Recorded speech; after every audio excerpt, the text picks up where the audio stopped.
귀한 찬양으로 하나님께서 영광 받으실 줄 믿습니다. 우리 다시 한 번 더 하나님께 영광의 박수를 드리겠습니다. 오늘은 참 기쁜 날입니다. 왜냐하면 다들 나이가 2살씩 혹은 1살씩 어려졌죠. 네, 오늘부터 적용한다고 봤어요. 그러니까 생일이 안 지났으면 2살이 적어지고 생일이 지났으면 1살만 적어지는 그런 축복입니다. 저 같은 경우에는 2살이 적어졌어요. 아무튼 젊어진 만큼 더 열심히 주의 일에 있으시는 우리 성도님들 되시기 바랍니다. 저는 어린 시절 굉장히 궁금한 게 있었습니다. 왜냐하면 어른 성도님들은 불후의 명곡이죠. 찬송가 28장, 아까도 불렀었던 복의 근원 강림하사 부르실 때 왜 자꾸 이렇게 좌우로 움직일까, 이게 굉장히 궁금했었어요, 어렸을 때. 그래서 어머니한테 물어봤습니다. 왜 저 찬양 부를 때 모든 엄마 혹은 권사님들이 다 이렇게 좌우로 움직일까, 이렇게 물어봤어요. 물어보니까 어머니께서 뭐라 그러시냐면, 잘 모르겠어, 근데 아마 은혜 받아서 그런 것 같아 라고 이야기했습니다. 그냥 권희도 아마도 은혜 받으면 나중에 움직일 거야 라고 하셨거든요. 근데 정말로 제가 예수님을 만난 후에 찬양할 때 보니까 어떻게 해요? 이렇게 좌우로 움직여요. 우리 권사님들도 자연스럽게 좌우로 움직이죠. 굉장히 단순한 것 같지만 은혜 받은 사람은 말로 표현할 수 없지만 그런 행동을 하게 됩니다. 바로 그게 은혜 받았다라는 증거죠. 하나님의 은혜가 우리 사랑하는 성도님들 그냥 가정 가운데 넘쳐나길 기도하겠습니다. 오늘 말씀의 주인공은 하나님께 큰 은혜를 받은 사람입니다. 오늘 말씀 제목이 뭐냐면 은혜 받는 비결입니다. 예수님은 나아만에 대해서 이렇게 이야기하셨어요. 누가복음 4장 27절에 보면 이렇게 소개를 하세요. 같이 읽어볼까요? 시작. 또 선지자 엘리사 때에 이스라엘에 많은 나병 환자가 있었는데 그 중에 한 사람도 깨끗함을 얻지 못하고 오직 수리아 사람 나아만 뿐이었더라. 아멘. 선지자 엘리사 선지자 시대에도 많은 나병 환자가 있었지만 유일하게 깨끗함을 얻었던 사람, 하나님의 큰 은혜를 받은 사람이 바로 나아만이다라고 예를 들어서 이야기하세요. 나아만은 아람 군대의 군대 장관으로서 왕에게 굉장히 총애를 받았었던 존귀한 자였습니다. 그리고 그는 실제로 큰 전투에서 승리를 많이 한 전쟁 영웅이자 용사였습니다. 세상에 모든 것을 소유했고 존경받는 인물이었지만 그에게는 우리가 알다시피 큰 문제가 있었어요. 바로 뭐였냐면 문둥병에 걸렸다라는 거죠. 문둥병은 그 당시에 불치병이기도 했고 또 그 당시 많은 사람들이 하나님께 저주를 받아서 내려지신 병이라고 여겼습니다. 이는 곧 죄에 대한 형벌이고 동시에 하나님으로부터 버림받은 상징이었다라는 거죠. 우리가 무엇보다도 기억해야 될 것은 우리가 아무리 이 땅에서 존귀하고 부와 명예를 누린다 할지라도 그 위치가 아무리 화려할지라도 하나님을 모르는 사람은 이처럼 문둥병자처럼 비참한 존재라는 것을 여러분들 기억하시기 바랍니다. 이 세상에 모든 것을 다 가진 용사 같아 보일지라도 근본적으로 우리들도 그랬고 나아만도 그렇고 죄인이었습니다.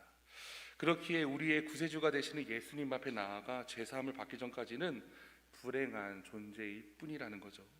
우리가 영적으로 육적으로 병들어 절망에 처해 있을지라도 우리에게는 굉장히 복된 소식이 있는데 그것은 바로 하나님의 아들이신 예수 그리스도, 그분께서 이 땅에 친히 오셔서 우리를 대신하여 십자가에 달려 돌아가시고 다시 부활하심으로 우리가 죄악이 청산되고 모든 저주에서 해방되었다는 사실을 기억하시기 바랍니다.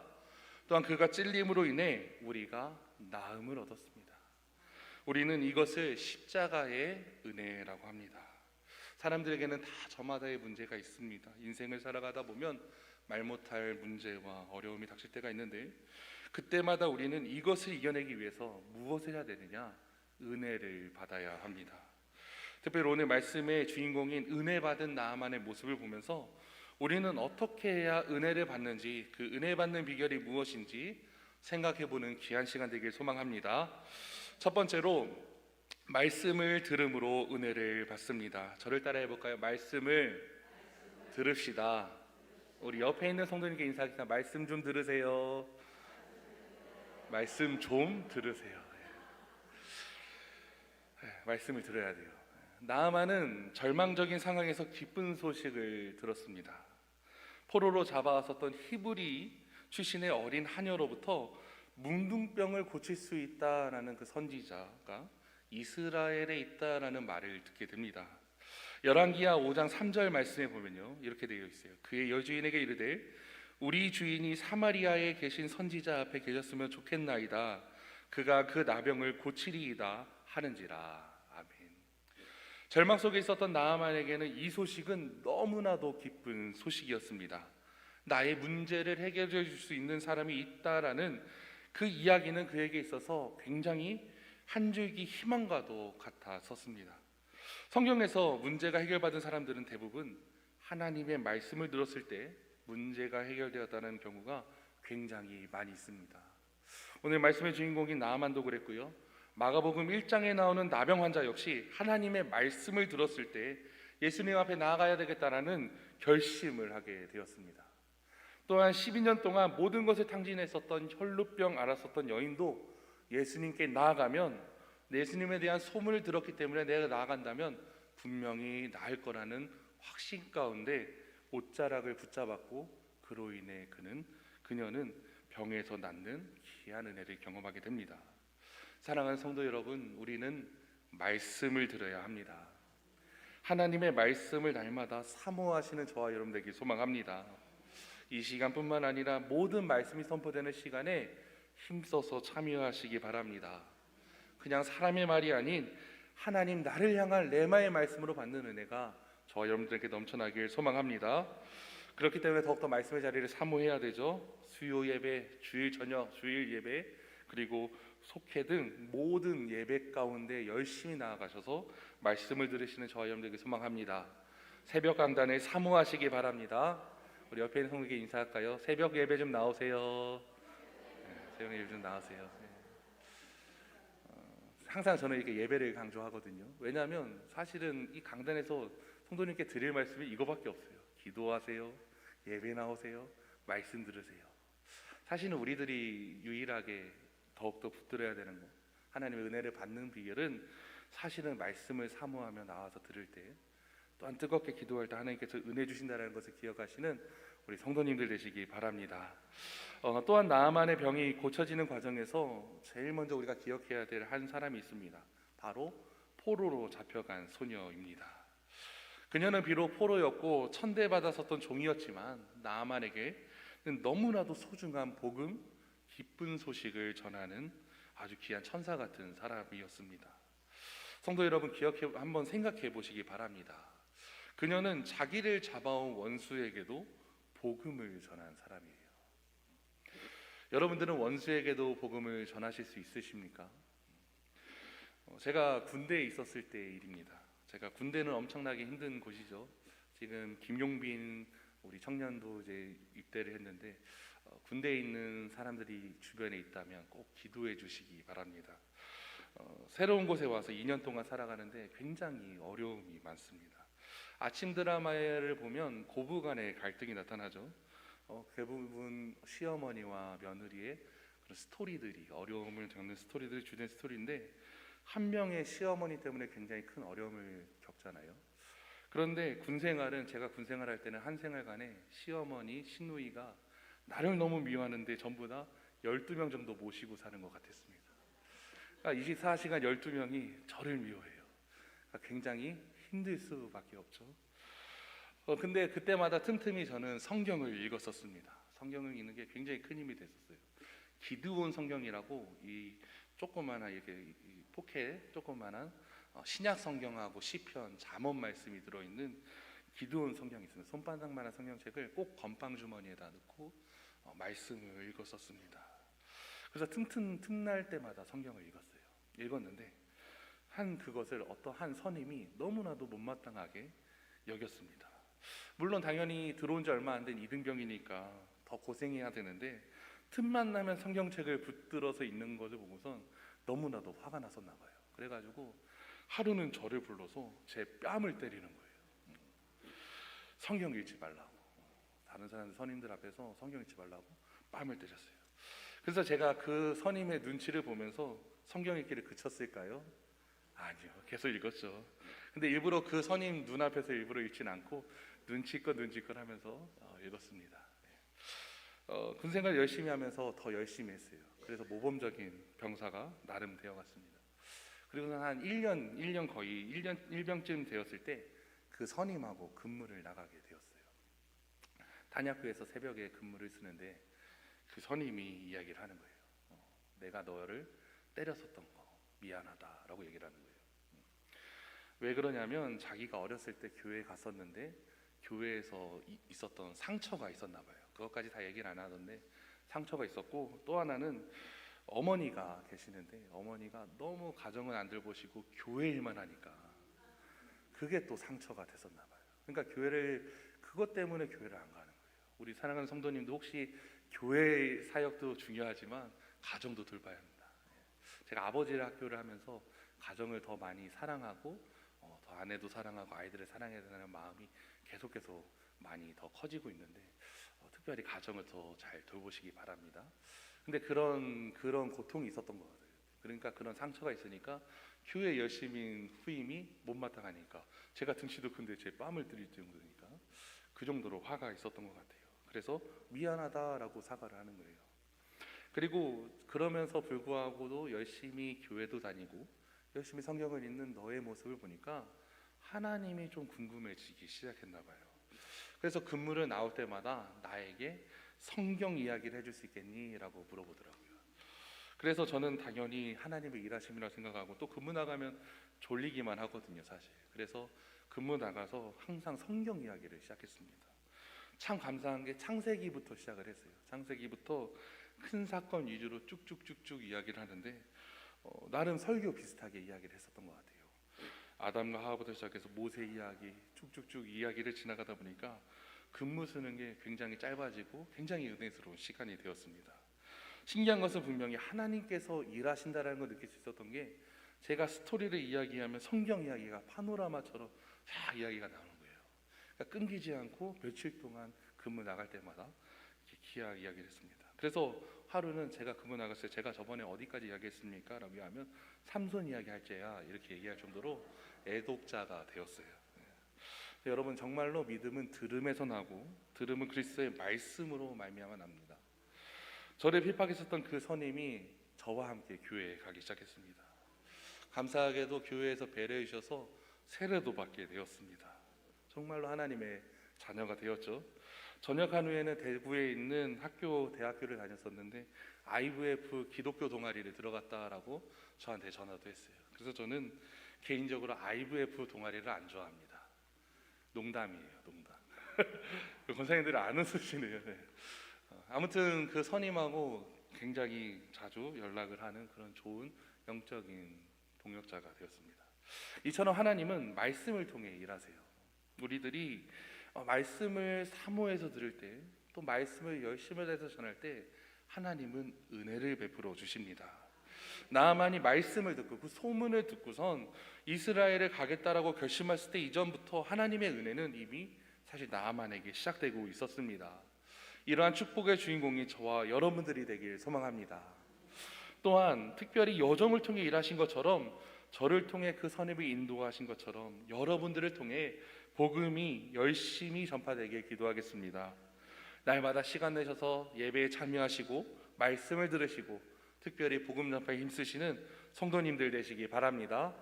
왜냐하면 우리도 누군가가 전한 복음을 받아들인 사람들이기 때문입니다. 두 번째로, 겸손한 자는 은혜를 받습니다. 겸손한 자는 하나님께서 은혜를 주세요. 본문 열왕기하 5장 11절에 보면, 우리 같이 읽어보겠습니다. 시작.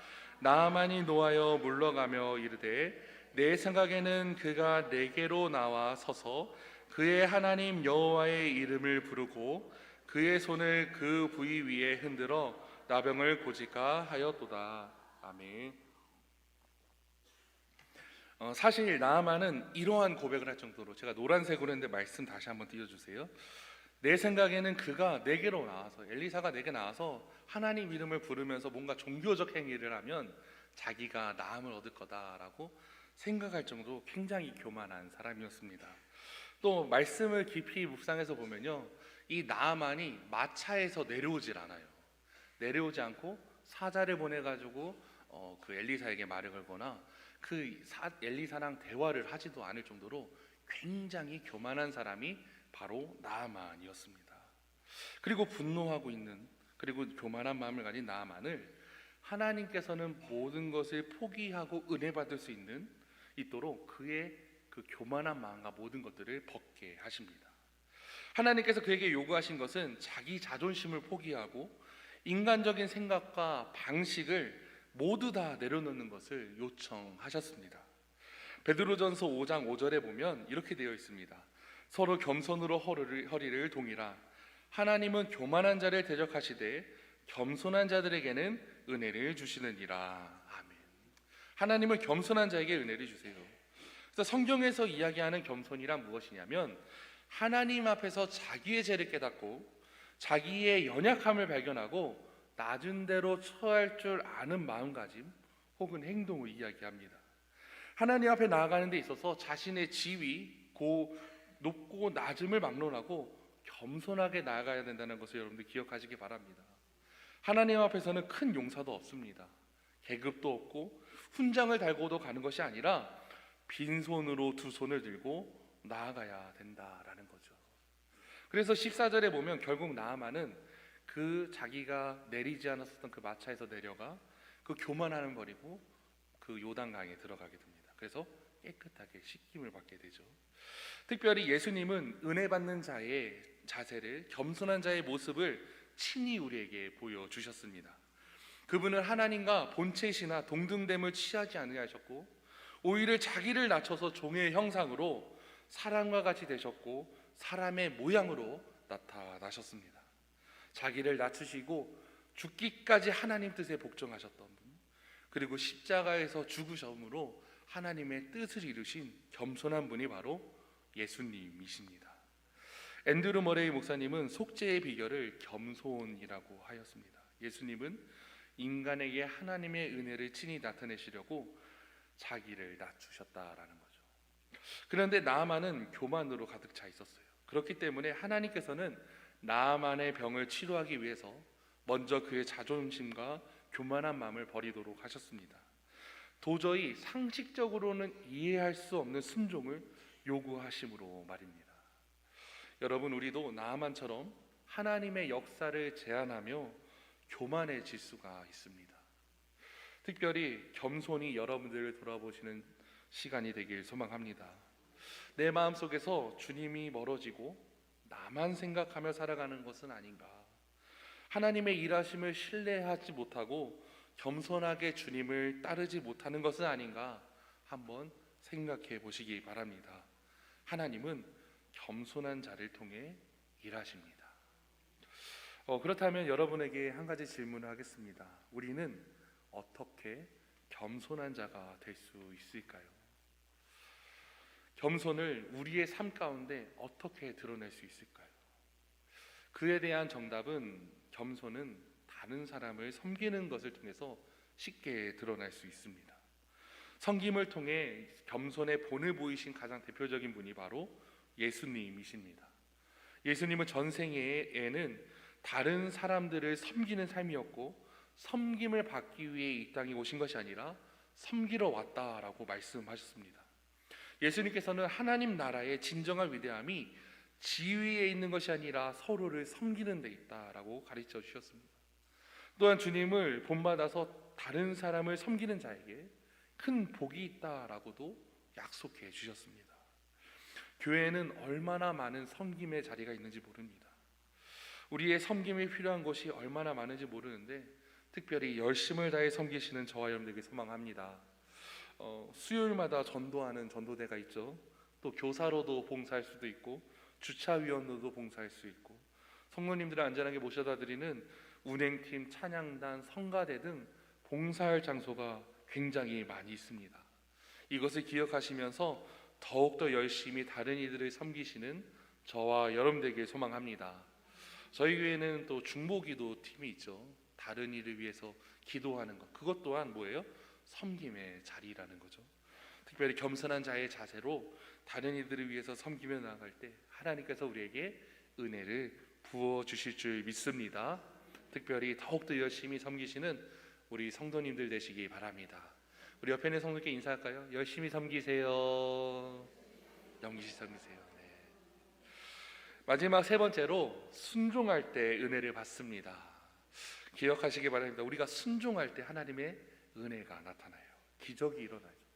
본문 열왕기하 5장 14절에 보면 우리 같이 읽어보겠습니다. 시작. 나아만이 이에 내려가서 하나님의 사람의 말대로 요단강에 7번 몸을 잠그니 그의 살이 어린아이의 살같이 회복되어 깨끗하게 되었더라. 아멘. 나아만은 요단강 물속에 7번 몸을 잠궈요. 이것은 병을 치료하기 위해서 자존심을 포기하는 일이었고 하나님의 말씀에 순종하는 것이었습니다. 우리가 알아야 할 것은 나아만의 병은 사실 요단강 강물에 의해서 고쳐진 게 아니에요. 하나님의 말씀에 순종하고 하나님의 뜻을 따랐기 때문에 병에서 고쳐짐을 받게 됩니다. 그렇게 기적이 일어나게 된 거죠. 나아만에게 하여금 요단강에서 가서 씻으라 한 것도 하나님의 명령이었습니다. 요단강물에 몸을 씻으라는 것은 나아만에게 있어서 상식적으로 볼 때 그가 고백을 하죠. 우리의 강물이 요단강보다 낫지 않냐 하면서 돌이키려고 할 때, 그럼에도 불구하고 그의 종들의 간곡한 부탁에 결국 그는 순종하게 됩니다. 나아만의 말대로 실제로 요단강은 다메섹강이었던 아바나와 바르발 물보다 깨끗하지 못했습니다. 문둥병을 더 악화시킬 수도 있었을지도 몰라요. 그런데 그가 하나님 말씀에 순종했을 때, 요단강으로 내려가서 옷을 벗고 7번 씻었을 때 그의 몸은 어린아이와 같은 살처럼 깨끗하게 치료를 받습니다. 여러분들, 하나님은 순종하는 자에게 은혜를 주십니다. 하나님의 말씀은 인간의 이성과 모든 것들을 초월하며 일하시는 분이십니다. 칼바르트라는 신학자는 믿음은 인간의 이성을 십자가에 못 박는 것이다 라고 이야기했습니다. 우리의 생각을 넘어서 우리의 편견과 이치와 모든 것들을 넘어서 하나님을 바라본다면 하나님은 분명 우리를 통해 일하실 것입니다. 히브리서 기자는 히브리서 5장 8절과 9절을 통해 이렇게 얘기합니다. 우리 같이 읽어볼까요? 시작. 그가 아들이시면서도 받으신 고난으로 순종함을 배워서 온전하게 되셨은즉 자기에게 순종하는 모든 자에게 영원한 구원의 근본이 되시고. 아멘. 그가, 예수님은 십자가의 고난을 피하지 않으시고 하나님의 뜻대로 순종하심으로 모든 믿는 자들에게 영원한 구원의 근본이 되어 주셨다라고 이야기합니다. 사랑하는 성도 여러분, 성경에 일어나는 모든 기적은 이성을 초월한 믿음으로 순종할 때 일어난다는 것을 기억하시기 바랍니다. 제가 전에 섬겼었던 교회가 세종에 있는 물대인동산 교회예요. 그 교회가 원래는 공주에 있었던 교회였습니다. 근데 그 교회가 공주에서 그 담임 목사님께서 이제 기도를 하시다가 이제 세종으로 이제 하나님께서 옮기라는 그런 음성을 들으셔가지고 교회를 이제 세종으로 이제 옮기게 되었어요. 교회가 갑자기 우리 원정동에 있다가 예를 들어서 저쪽 소사라든지 이런 데로 옮긴다 그러면 성도님들 따라가시겠습니까? 안 따라가시겠습니까? 굉장히 어려운 질문이죠. 목사님께서 그때 그러셨대요. 이렇게 다 이사하시라고, 세종으로 갑시다 해가지고 실제로 그 말씀에 순종하신 분들 있잖아요. 집 팔고 다 팔고 교회 따라서 진짜로 아파트, 그때 아파트 가격이 굉장히 저렴할 때 들어가신 분들은 다 부자가 되었어요. 사실 제가 이 얘기를 왜 하냐면 하나님 말씀에 순종할 때 정말로 하나님께서는 주의 종의 말씀도 하나님의 말씀이라고 믿는다고 생각한다면 그때 그 이동하셨던 분들은 다 부자가 되었어요. 정말로 다 부자가 되었어요. 제가 이 말씀 드리냐면 하나님 말씀에, 주의 종의 말씀에 권위가 있다라고 생각해서 자신의 모든 것들을 포기하면서 그 밭과 집과 다 포기하면서 이동을 하셨던 분들은 다 부자가 되시고 다 잘 살고 계세요. 근데 반면 그곳에서 남는 분들도 계셨어요. 남고 왔다 갔다 하셨던 분들은 계속 오르는 아파트 가격을 보면서 결국은 나중에 아파트를 구매하신 장로님을 본 적이 있습니다. 결국은 하나님 말씀에 순종해서 옮기긴 했지만 빨리 옮겼었던 사람들은 큰 복을 받았고 나중에 옮기신 분들도 은혜를 받았어요. 제가 이 말씀을 왜 드리냐면 우리들은 하나님 말씀에 순종해야 된다라는 거죠. 주의 종의 말씀이 사람의 말이 아니라 정말 하나님의 말씀을 듣는 은혜가 임할 때 그 가정에 넘치는 물질로 풍족하게 채워주시는 하나님의 은혜를 보았습니다. 우리 생애에도 하나님의 일하심을 기대한다면, 놀라운 축복이 가득할 것을 원하신다면 하나님 말씀에 순종하시는 저와 여러분들에게 소망합니다. 실제로 성경에 나오는 많은 하나님의 종들은 순종할 때 하나님의 놀라운 축복을 체험하게 됩니다. 믿음의 조상인 아브라함은 순종의 사람이었습니다. 하나님은 아브라함의 일생을 통해서 그의 순종을 가장 귀하게 보셨습니다. 성경은 아브라함이 축복받은 이유에 대해서 이렇게 얘기합니다. 창세기 26장 5절에 보면, 이는 아브라함이 내 말에 순종하고 내 명령과 내 계명과 내 율례와 내 법도를 지켰음이라 하시니라. 아브라함은 하나님의 말씀에 순종을 했어요. 그래서 아비집을 떠나서 적과 꿀이 흐르는 가나안 땅으로 들어가죠. 굉장히 그 시대에 아버지 집을 떠난다는 것은 굉장히 큰, 그리고 자신의 생명이 위태할 수도 있는 그런 상황이었지만 하나님 말씀에 순종했다라는 겁니다. 아브라함이 복의 근원이 된 것은 하나님 말씀에 순종했다. 앤드루 머레이 목사님은 우리는 주님을 믿는 동시에 순종의 학교에 입학한다라고 이야기하셨습니다. 믿음의 사람은 평생 동안 공들여서 배워야 할 것이 무엇이냐? 바로 순종이라는 것을 기억하시기 바랍니다. 날마다 하나님의 뜻, 하나님의 말씀에 순종하시는 우리 성도님들 되시기 바랍니다. 나아만은 정말로 7번 몸을 담그며 인내하였습니다. 그가 7번째 순종했을 때 그의 삶 가운데 놀라운 은혜가 임하게 되었습니다. 사랑하는 성도 여러분, 기적의 주인공이 되고 싶으십니까? 이처럼 끝까지 순종하시기 바랍니다. 그때 하나님께서 일하십니다. 말씀 마무리하겠습니다. 은혜 받았었던 나아만은 하나님의 말씀을 들었을 때, 그리고 자신의 교만한 생각을 내려놓고 겸손한 자가 되었을 때, 그리고 하나님의 종의 말씀에 순종하였을 때 기적의 주인공이 되었습니다. 특히 우리 사랑하는 성직교회 모든 성도님들이 기적의 주인공이 되시길, 하나님의 은혜를 누리시는 저와 여러분들에게 기도하겠습니다. 참 좋으신 하나님, 정말 감사합니다. 오늘 말씀을 통하여서 은혜 받은 나아만을 통해 귀한 은혜 받게 해주신 정말 감사합니다. 하나님, 우리들도 하나님 말씀을 듣는데 사모하고 교만한 생각과 모든 것을 내려놓고 겸손한 자들 되게 하여 주시옵소서. 특별히 하나님의 말씀에 순종하여 기적의 주인공들 될 수 있도록 아버지 하나님 은혜와 축복을 허락하여 주시옵소서. 주님 정말 감사합니다. 예수님의 이름으로 기도하였습니다. 아멘.